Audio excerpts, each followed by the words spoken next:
मुझे राज्यपाल जी के अभिभाषण पर बोलने का मौका दिया, मैं तहे दिल से आपका शुक्रिया अदा करता हूं। साथ ही मैं अपनी बात शुरू करने से पहले जो नेता प्रतिपक्ष ने संशोधन प्रस्ताव रखा उससे मैं अपने आप को जोड़ता हूं। माननीय अधिष्ठाता महोदय, अभिभाषण में कोरोना के बारे में शुरुआत की गई। साथ ही मैं उन सभी विधानसभा के सदस्य, मंत्री, विधान परिषद के सदस्य, हमारे पूर्व विधायक, पूर्व एमएलसीज और साथ ही तमाम वो ऐसे लोग जो कोरोना महामारी में लड़ते हुए अपनी जान गंवा बैठे, उन तमाम लोगों को खैराज अकीदत पेश करता हूं।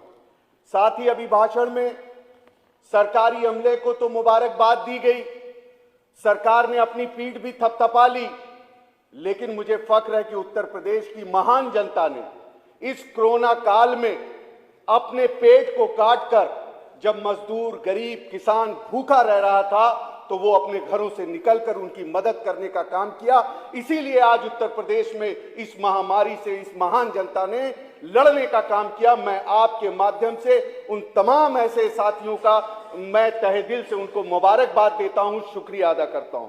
साथ ही अभी हमारे एक विधानसभा के सदस्य अभी बोल रहे थे कि राष्ट्रीय अध्यक्ष हमारे समाजवादी पार्टी के अखिलेश यादव जी ने कुछ नहीं किया।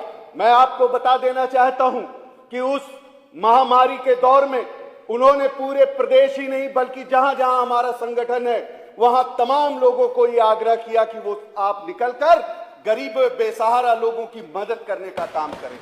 उन्होंने अगर उत्तर प्रदेश के अंदर उन्होंने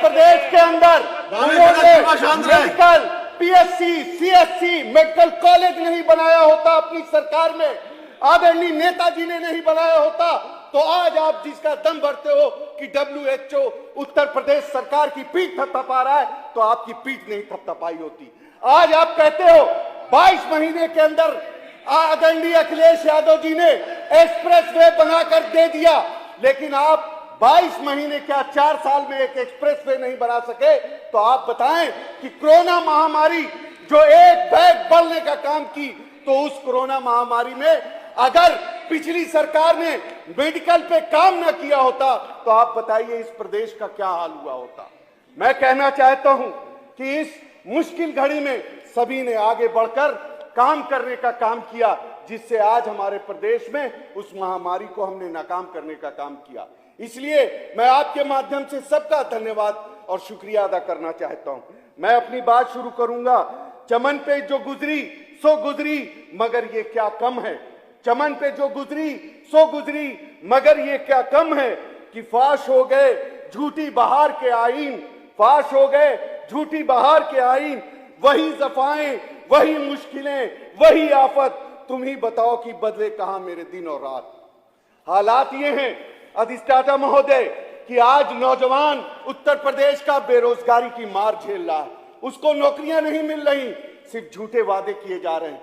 जब सरकार का अपना बजट पेश होता है, अभिभाषण में कहा जाता है, हर बार एक नया स्लोगन दे दिया जाता है, लेकिन वो स्लोगन सिर्फ किताबों में इस कागज में रह जाता है, लेकिन जमीन पे उतरने का काम नहीं होता। वहीं पर उत्तर प्रदेश किसान प्रदेश है। आज किसान हमारे भुखमरी के शिकार हैं। मैं जिस क्षेत्र से आता हूं, मेरे क्षेत्र में सबसे ज्यादा गन्ना किसान हैं। आज हमारे गन्ना किसानों का सटियाव चीनी मिल में आजमगढ़ के पिछला भुगतान 2019-20 का नहीं हुआ।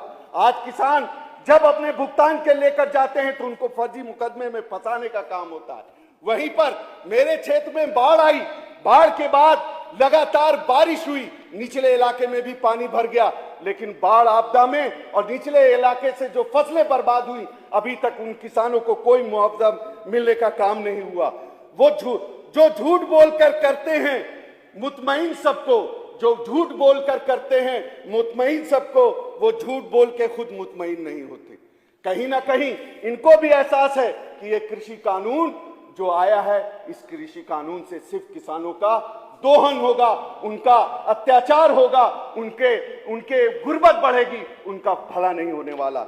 जहां तक कानून व्यवस्था की बात है, मानवर मैं कहना चाहता हूं, आज आप उठाकर देख लें, हमारे माननीय सदस्य कह रहे थे कि अपराधी प्रदेश छोड़ के भाग गए, तो आप बताएं कि वो अपराधी कौन है जो लखनऊ के अंदर, जो पूरे प्रदेश के अंदर आए दिन हत्याएं, लूट, बलात्कार हो रहे हैं, वो कौन लोग हैं?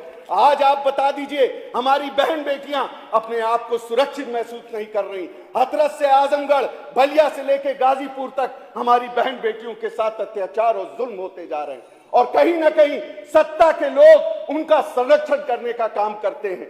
मैं वही कहना चाहता हूं, जिस क्षेत्र से मैं आ रहा हूं वहां से पूर्वांचल एक्सप्रेस गुजर रहा है। जब हमारे भट्टा उद्योग के लोग, छोटे छोटे कारोबार के लोग जब मिट्टी खनन करते हैं तो खनन अधिकारी उनका उत्पीड़न करते हैं, थाने की पुलिस जाकर उनका उत्पीड़न करती है। लेकिन एक्सप्रेस वे पर मिट्टी डालने के नाम पर बड़े बड़े डंपरों से, गांव के क्षेत्रों से मिट्टी निकालने का काम हो रहा है। सारी दफाएं, सारे कानून को ताक पे रख के काम हो रहा है। आज उसके हालात ये हैं मानवर कि मेरे क्षेत्र विधानसभा गोपालपुर की तमाम वो महाराजगंज और बिलरियागंज ब्लॉक की सड़कें जो ग्रामीण को जोड़ती हैं वो पूरी तरीके से ध्वस्त होकर खत्म हो चुकी हैं। मैं आपसे निवेदन करता हूं, सरकार से मैं निवेदन करता हूं कि उन सड़कों को बनाने का काम किया जाए। वहीं पर मैं आपसे कहना चाहता हूं कि अब तो पन्ने खत्म हो गए। मैं आपसे कहना चाहता हूं, मेरी विधानसभा में लगातार जब से मैं चुन के आया हूं, मैं बात करता हूं कि मेरी विधानसभा में एक तहसील बना दी जाए। वहां से रिपोर्ट आ चुकी है कि तहसील बनना चाहिए, क्योंकि गरीब किसान लोगों को 60 किलोमीटर दूर जाना पड़ता है इंसाफ के लिए। लेकिन अभी तक सारी रिपोर्ट आने के बाद भी यहां से कोई भी उस पे कार्रवाई नहीं हो सकी। मानवर, मैं चाहता हूं कि मेरे विधानसभा क्षेत्र में तहसील का सृजन हो जाए। वहां पर पिछड़ा इलाका है, वहां पर गुर्बत है, वहां पे हमारी बहन बेटियों को दूर शिक्षा ग्रहण करने के लिए जाना पड़ता है। मेरी तमाम गुजारिश रहती है कि वहां पर एक गवर्नमेंट गर्ल्स कॉलेज बना दिया जाए। तो हमारे पास चिट्ठी आ जाती है कि वहां पर प्राइवेट कॉलेज हैं, जिससे आप बताओ गरीब की बेटी, बेसहारा किसान की बेटी प्राइवेट कॉलेज में कैसे पढ़ेगी? लास्ट मैं आपसे, आपके माध्यम से कहना चाहूंगा कि इसको भी जोड़ दिया जाए। मेरे यहाँ एक सड़क है बिलरियागंज रोनापाड़, जो पूरी तरीके से खराब हो चुकी है। डेली उसमें कुछ नहीं तो मैं बता सकता हूं 50,000 लोग वहां से गुजरते हैं, अपने धार्मिक कार्यक्रम के लिए गुजरते हैं। उस सड़क को चौड़ीकरण कराकर मेरी विधानसभा के उन लोगों को, किसानों को राहत देने का काम किया जाए। मैं फिर से एक बार आपका तहे दिल से शुक्रिया अदा करता हूं।